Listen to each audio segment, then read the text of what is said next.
America always loves an underdog story. Whether it's in sports, life, or the actual movie Underdog, we'd love to see someone rise from the ashes, the bridesmaid becoming the bride, or the walk-on getting the chance to play. It seems that the Gonzaga Bulldogs have dominated college basketball this season, both in terms of on-court performance and national media attention. But I'd argue that there's a team down in Texas that's as good, if not better, than the Zags. That team is the Baylor Bears. Widely seen as the 1B to Gonzaga's 1A, Baylor is currently 13-0 with impressive wins over Kansas, Illinois, and Texas Tech, and they have yet to win a game by fewer than 8 points this season. The Bears currently rank in the top 5 in both offensive and defensive efficiency and are clearly in the top tier of college basketball teams this season. They have great coaching combined with high-level veterans that know their roles and have already set themselves up well for a Big 12 championship and a 1 seed in the NCAA tournament. So should the Bears be getting more love? I think yes. This is the case for Baylor. Through 13 games this season, Baylor has posted a net efficiency rating of 32.74 per KenPom, which is good for second in the country and only 0.19 below Gonzaga.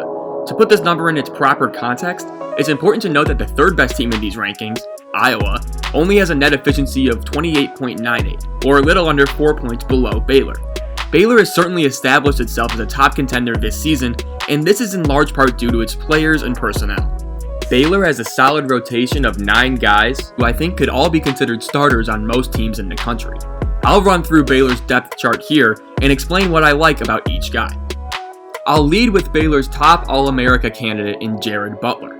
If you followed this channel for a while, you'd probably remember how high I was on Butler coming into the 2020 NBA draft.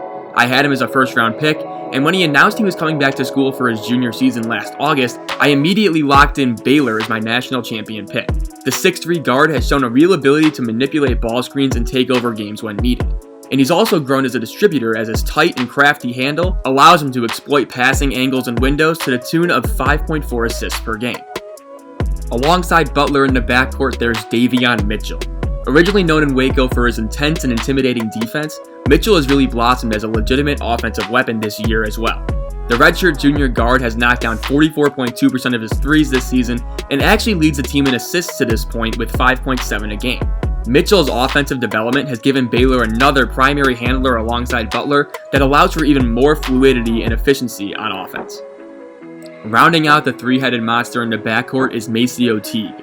Teague is often forgotten when talking about this talented team, but that's through no fault of his own.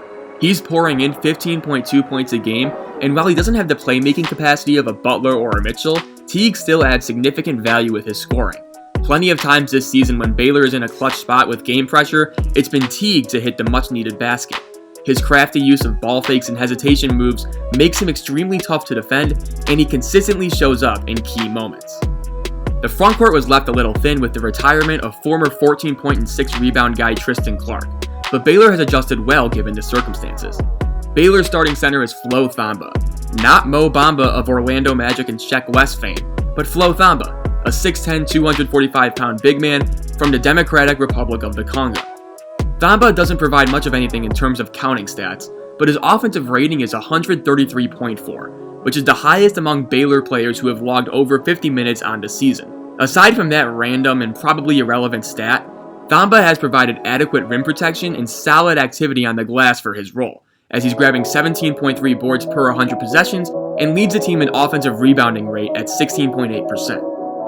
Rounding out the starting 5 is Mark Vital. A self-proclaimed glue guy, Vital is vital to what Baylor does on both ends of the floor. While Vital's box score contributions are rather modest to the tune of 5 points and 5 boards a game, he provides veteran leadership and a ferocious energy to the Bears. Take this play from the Kansas game, for example. After the turnover, Vital is going to chase down the seemingly walk-in-the-park dunk for DeJuan Harris and alter this attempt enough to force the miss. How many players in this situation would A, hustle down the floor to even contest the shot, and B, have such good timing to actually prevent the make without fouling? My guess is no more than 5. That's the energy Vital brings to this team, and that's why he's so massively important to what they do. On the bench lie starters 6, 7, 8, and 9 for this Baylor team. It all starts with Jonathan Tchamwa Tchatchoua, an energy big who is known as Everyday John because of his tireless work ethic. Tchamwa Tchatchoua is one of the best screeners and lob threats in the country due to his wide frame and 38.5-inch vertical leap. He's shown to be switchable defensively while also giving efficient rim protection, and he's a type of guy who can greatly impact games without the ball in his hands. Look at this Jared Butler 3 for instance. Watch how JTT screens and then re-screens, allowing Butler to drill the open 3. This is another one right here, where JTT rolls hard to the basket and finishes with the alley-oop dunk. Overall, Jonathan Tchamwa Tchatchoua might not be the most flashy player, but he definitely is one of Baylor's most valuable, as his energy, effort, and intensity make Baylor a much better team. Adam Flagler is another key cog of Baylor's perimeter attack. While he comes off the bench, Flagler has had his share of big games already this year.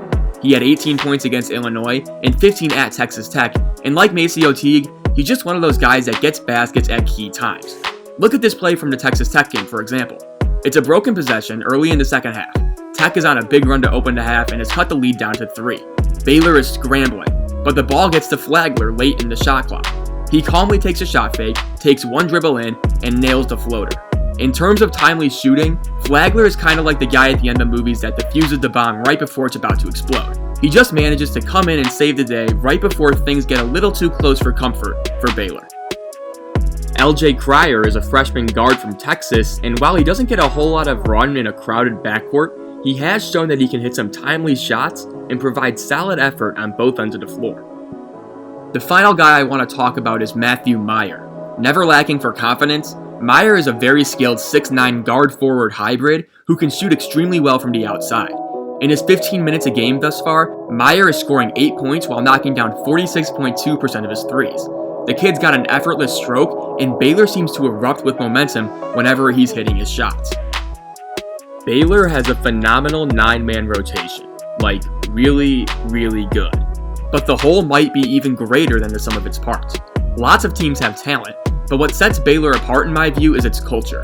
Scott Drew has turned this rebuilding project into a national power during his 18 years in Waco. And that doesn't happen without a consistent and outstanding culture in place. Drew has also done a really good job adjusting to modern college basketball. Whether it's a new defensive scheme, more on that in a minute, attacking the transfer portal, or recruiting at a high level, Drew has shown the ability to stay ahead of the curve, and this year is a perfect example of that. Take a look at the players on this roster. Of the 9 players that get significant run, 5 of them are transfers. Davion Mitchell transferred from Auburn after 1 year, Maceo Teague spent his first 2 college seasons at UNC Asheville, Jonathan Tchamwa Tchatchoua played his freshman year at UNLV, Adam Flagler spent a year at Presbyterian, and Jared Butler was enrolled at Alabama before leaving and going to Baylor. The fact that Baylor plays so well together despite all these relative newcomers is extremely impressive to me. And recently, Drew has turned Baylor into a recruiting hotspot as well, as he is currently bringing in a top 10 class for 2021. Again, establishing the culture goes a long way in making all of this work. Here's a clip of Jared Butler going into detail about the unselfish nature of this team. That's so important. That's one of the things I had to realize coming into college, that I have such great guys around me. Adam, John, Flo, Davion, Maceo, all these guys, they work so hard. And when you put all the combination of all the hard work together, I think we're unbeatable. And that's why I feel like it's so important for us to play together.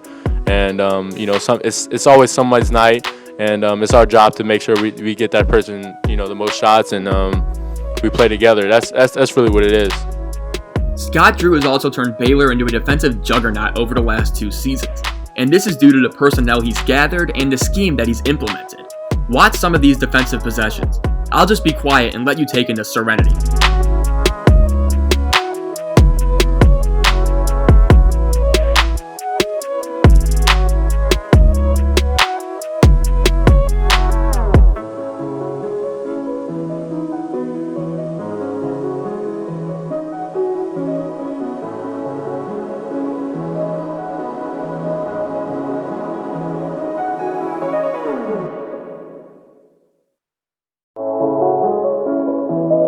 This is what happens when all 5 guys are totally bought in. This is a scramble situation, and the Bears won't bite on a single shot fake, which gives the opponent 0 room to operate. On the rare occasion a Baylor defender does get beat, the help is always there to provide tough rim protection or take a charge. Baylor's transformation on this end can be attributed to Scott Drew's adoption of the no-middle scheme. Basically, the goal of no-middle is just that: keep the ball out of the damn middle.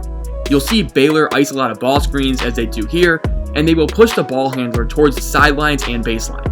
Funnily enough, this system was the core of Chris Beard's Texas Tech team that made it to the national championship in 2019, and he still uses it today. If you want to know more about the no middle and how teams like Texas Tech and Baylor utilize it, I highly recommend Hoop Vision 68's video detailing it. I'll link it down below. Of course, no team is perfect, and Baylor isn't either. The one major flaw that could keep them from winning a title would be the amount of turnovers they commit. A lot of these come from overdriving and lackadaisical passes, and while I'm sure this will get better as the season goes on, it definitely is the main area of concern for me moving forward. Another worry is the lack of defensive rebounding. While Baylor gets offensive rebounds at a fantastic rate due to their hustle, they are rather average in terms of grabbing defensive boards. They tend to get out-leaped a lot, and their lack of size might come back to hurt them later in the season, especially against some of the more aggressive teams like West Virginia, St. Louis, UConn, or even North Carolina. Still, I think what sets Baylor apart is its ability to win in a variety of game styles. We've seen them win defensive struggles like the Texas Tech game. They've shown a capability to score as well, as Baylor has 6 rotation guys shooting over 36% from 3.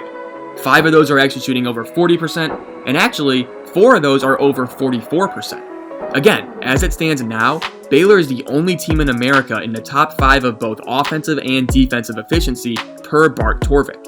We've seen highly ranked offenses like 2017 Duke and highly ranked defenses like 2018 Cincinnati get bounced before the Sweet 16 in tournaments past. But I don't think we have to worry about that with Baylor because they aren't one of these one-side-of-the-ball wonders that are fun in the regular season but futile in the postseason.